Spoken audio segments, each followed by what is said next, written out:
What's up? This is Vince Carter. You're listening to the 3-Point Conversion. Check it out.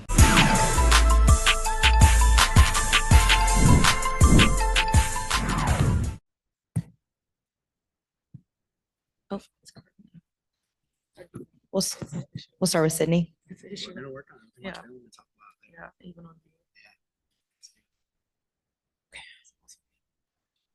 Hey.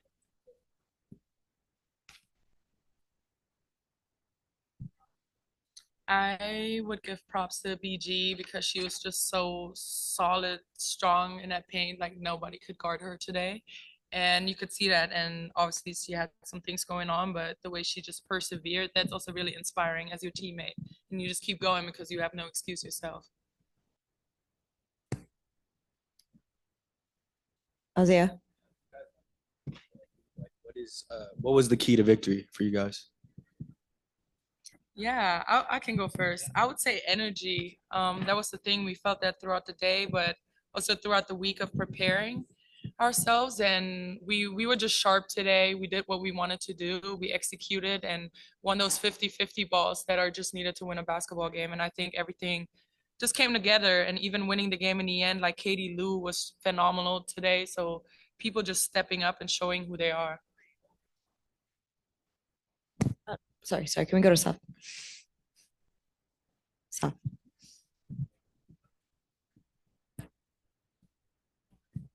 Hey, Savidin, USA Today. Just wanted to ask, you guys got around 70 points and the target score was 73. How did you guys kind of go about that end of the game? Because you can get the three there. There was a couple opportunities where you had an empty possession. What's the strategy there? How did you guys kind of, hang on there at the end? Yeah, I think our biggest thing we talked about in all the huddles was just value each possession. There's time doesn't come into play. You know what I mean? So that race to 11 can take you 3 minutes or it could take you an hour, depending on how it goes. So we just wanted to really value the possession. We knew we had advantages. Satu was playing great on the offensive end, but BG had advantages. So our whole thing was take care of this basketball. Let's get to our spots and then let these players shine. And I thought they did a great job. Everybody contributed. And then even, Satu, I gave her credit. Like, she had an incredible game, and then BG had it rolling in the fourth, and she let her shine by kind of staying on the bench. We rolled with the lineup, and so I was just so happy for everybody, and everybody contributed.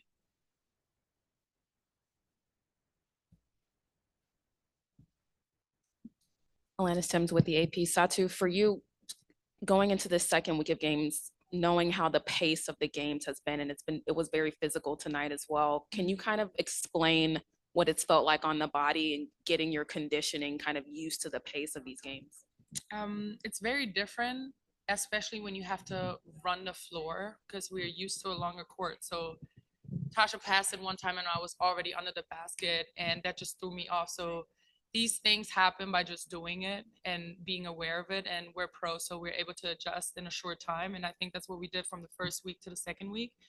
We're playing a lot better with each other, setting those screens harder, and finding our pathways of movement better.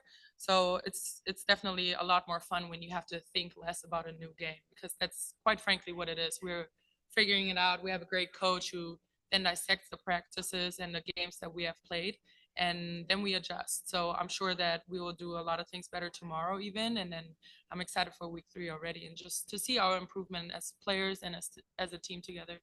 And coach, for you, kind of piggybacking on her answer, how do you kind of look big picture at that in the way that you have to game plan or prepare or manage the lineup, knowing how fast and physical things have gotten?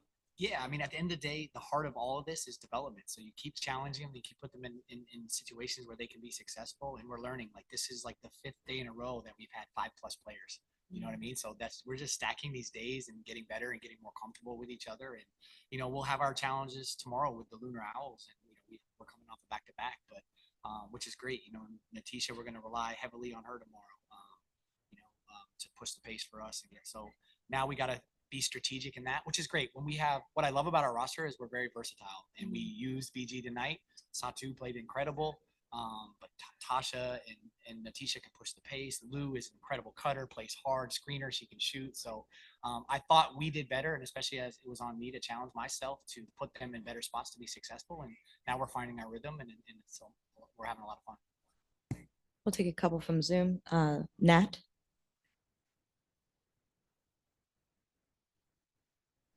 Sorry. I have two questions. One, Coach, I just want to know how's BG doing or feeling? She left the game a few times, and then I have one for Satu after. Yeah, BG got a hip pointer. Obviously, those are pretty sore if anybody's had one here listening. But I really give her credit that she kind of, pushed through it. We took our time and let her get to her spots. It took a little more time to get there, but so we're happy. But so obviously, she's already recovering right now, and we're hoping that she can help us again tomorrow. And then Satu, this was, I think, maybe the second time you have some foul trouble. What do you think you have to do to avoid that so you can be on the court, for your team the entire time or as much as needed? Mhm.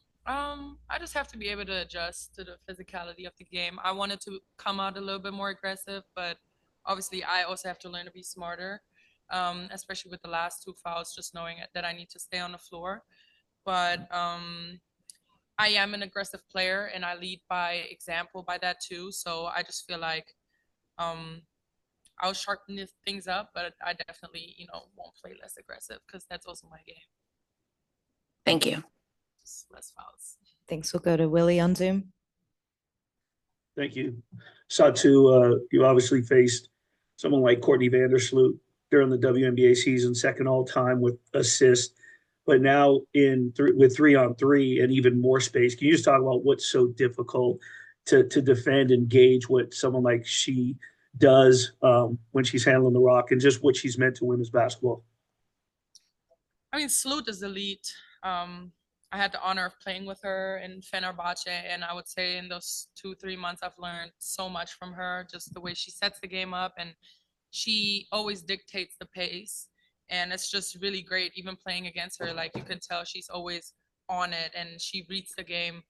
Obviously, like, she didn't make too many shots today, but she's just someone that you have to guard honest and respect on the floor. And even if she does not get her points, she's still so impactful.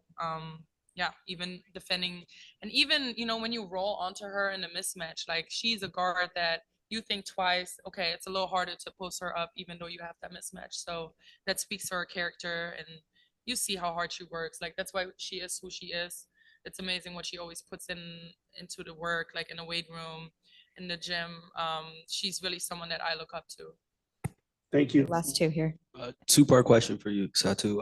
On one hand, Sunday marks 5 years since Kobe's death. I just wanted to know, what did he mean to you? And then on the flip side, he was such a huge proponent of women's basketball. How would he view this explosion of the product? I mean, yeah, rest in peace. Every time I think about that day when he passed, it really makes me emotional because I think about my time in Oregon and how we all bonded together over Kobe and how we bonded together for the rest of our lives because he was so impactful. And he was really a person that saw us women as the talents who we are. He came to the games, he was so outspoken, and he was really supportive. So that automatically means a lot, obviously, but the way he would just also show how good he is, and everyone, you shoot a basket, you say Kobe, like, that is so amazing. So these things always stay with you no matter where he is now. And we carried us on for him. He would be so proud of this league. He would be proud of Fee and Stewie, obviously UConn's story, but I know that he's looking down and hopefully, he's smiling and is proud of us. Nice one, guys. Grant Young, Sports Illustrated. Coach, I'm just wondering if you noticed anything different from your team tonight on either end with Sabrina not being here? No, we just knew we had to execute even more and take advantage of the skill sets we have. Sabrina is a massive force on the court, draws a ton of attention, really knows how to play, rebounds, passes, can shoot the lights out, and is a great leader. So we knew we had to step up. But as we're developing, also a really cool challenge for us because we needed to focus even more and execute even more. And I thought the group did an incredible job. So hats off to them. Like I said, we've been spending these last few days really talking through things, really getting on the same page, and we'll be excited when Sabrina comes back. I know she texts the group chat, super excited all the way from where she is. So yeah, we're just going to keep building on it, and then we'll be ready. We'll be welcoming her with arms when she gets back here. Thank you so much. Thank you.